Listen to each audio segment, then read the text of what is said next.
Ya, tarik ulur vaksinasi mandiri karena sejumlah pakar justru kemudian kurang setuju baik dengan vaksinasi mandiri. Mengapa demikian dan juga nanti seperti apa regulasinya pemirsa? Kita akan bahas dengan dua narasumber kami. Sudah ada Dr. Siti Nadia Tarmizi, juru bicara vaksinasi Kemenkes RI, dan juga sudah ada Bima Yudhistira, ekonom dari Indef. Selamat pagi semuanya. Selamat pagi semuanya. Ya, untuk mengawali hal ini, dokter, kita akan tanyakan terlebih dahulu. Jadi sebenarnya teknis pelaksanaan vaksinasi mandiri ini sejauh apa? Ya, vaksinasi gotong royong ini sesuai dengan tentunya Peraturan Menteri Kesehatan nomor 10 tahun 2021, di mana kita sudah menyampaikan beberapa tentunya ini adalah kita memberikan ruang ya untuk usulan atau inisiatif yang disampaikan oleh dunia usaha untuk membantu pemerintah dalam hal ini mempercepat pelaksanaan vaksinasi. Nah, tentunya memang di dalam Permenkes 10 tahun 2021 yang merupakan sebenarnya perbaikan atau revisi daripada Permenkes nomor 84, karena kita tahu bahwa Perpresnya juga sudah berubah ya, sehingga memang Permenkes 84 harus dilakukan penyesuaian-penyesuaian. Nah, di dalam Permenkes 10 tahun 2021 ini memang disebutkan tentang adanya vaksinasi gotong royong selain vaksinasi yang dilakukan di pemerintah. Oke, nah tapi kan dengan adanya Permenkes ini akhirnya menggulirkan beberapa kontra begitu ya dok ya gitu. Salah satunya adalah dianggap tidak memenuhi unsur keadilan dan juga kesetaraan. Belum lagi apakah nanti vaksin mandiri ini kualitasnya jauh lebih baik misalnya dibandingkan dengan kualitas vaksinasi yang disediakan oleh pemerintah yang kita jalani sekarang ini dok? Ya, pertama mungkin kita berbicara dulu bahwa mengenai hal-hal yang di-highlight ya oleh tentu misalnya isu tentang ketidakadilan dan sebagainya. Nah, tentunya kami sudah menyampaikan bahkan di dalam Permenkes ini juga sudah diatur pelaksanaan dari vaksinasi gotong royong ini tidak boleh dilakukan di fasilitas pelayanan kesehatan pemerintah. Jadi memang harus dilakukan di fasilitas kesehatan masyarakat atau fasilitas kesehatan swasta dalam hal ini, sehingga memang dipastikan nanti dalam pelaksanaan vaksinasi program pemerintah ini akan tetap bisa berjalan dan secara paralel juga vaksinasi gotong royong ini akan tetap bisa kita lakukan karena saling tidak mengganggu.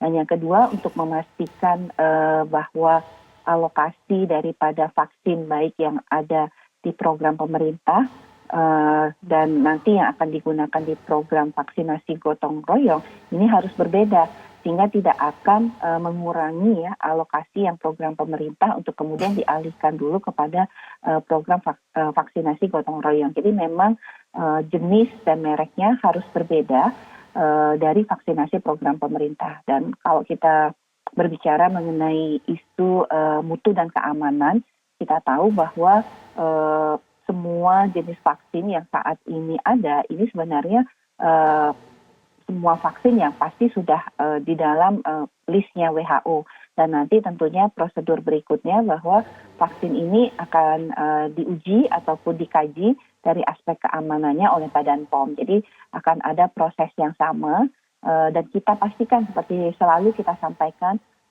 merek vaksin bisa bermacam-macam, tapi di masa pandemi seperti ini, WHO juga sudah mengatakan misalnya efikasi itu minimal 50%. Jadi semua vaksin yang ada saat ini sebenarnya sudah cukup memenuhi untuk kita bisa mengendalikan pandemi. Ya baik, Mas Bima, Anda melihatnya seperti apa? Adakah catatan-catatan?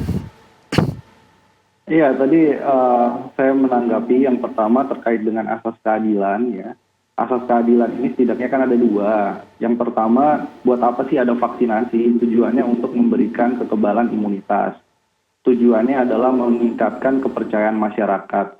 Nah, di mana-mana yang menjadi fokus vaksinasi itu adalah lansia, kemudian masyarakat dengan penyakit bawaan atau komorbid itu yang harusnya menjadi prioritas.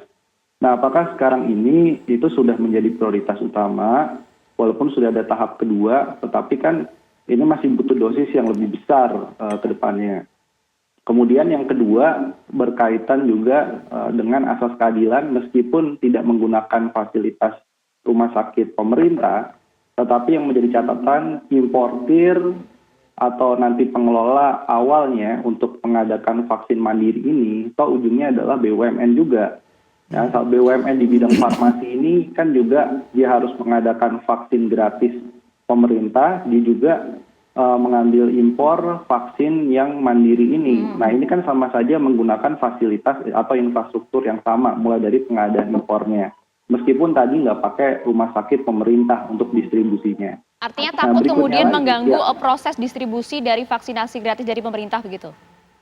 Betul, ini yang dikhawatirkan ya. Jadi resource-nya masih tetap sama, dan ini bisa terpecah BUMN farmasinya, bagaimana mengalokasikan itu. Nah itu yang menjadi pertanyaan. Intinya jangan sampai mengganggu vaksinasi gratis mulai dari pengadaan hulu sampai hilirnya.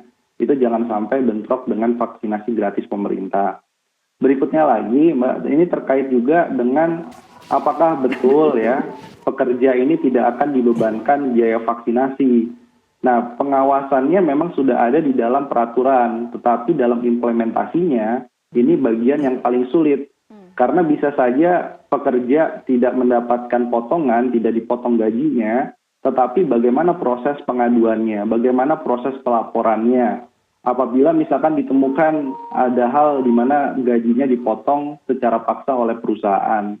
Begitu juga ketika misalnya memotongnya tidak secara langsung misalnya, tetapi dengan alasan-alasan lainnya, tapi intinya gaji pekerja itu dipotong untuk vaksin.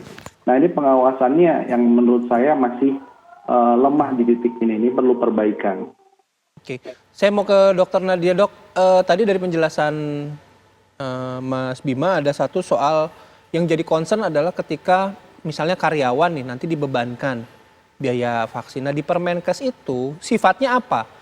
Bahwa perusahaan itu ketika akan mengadaptasi vaksinasi mandiri ini haruskah menjual katakanlah atau memang setiap karyawan harusnya gratis? Ya, di dalam Permenkes ini sudah kita sebutkan ya bahwa vaksinasi gotong royong ini adalah tidak dibebankan kepada karyawan karyawati, bahkan nanti kalau kepada keluarganya pun juga tidak boleh dibebankan vaksinasi gotong royong ini. Jadi memang yang membeli itu adalah perusahaan tersebut yang kemudian akan diberikan seperti kita di program pemerintah. Jadi tidak ada pembiayaan sama sekali kepada penerimanya, apakah itu karyawan ataukah karyawati atau buruh, bahkan mungkin keluarga dari mereka. Oke, artinya kan tetap perusahaan yang akan membeli gitu ya, Dok ya?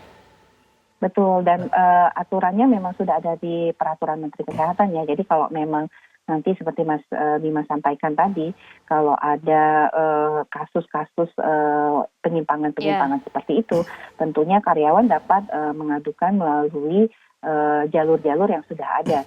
Ya, tapi begini Dok, kemudian sejauh mana pemerintah memahami kemampuan setiap perusahaan kan tentu berbeda-beda ya Dok ya. Bagaimana kemudian nanti implementasinya, tapi jangan dijawab terlebih dahulu karena kita akan jeda terlebih dahulu Mas Bima dan juga Dokter Nadia. Apa kabar Indonesia Pagi akan kembali sesaat lagi.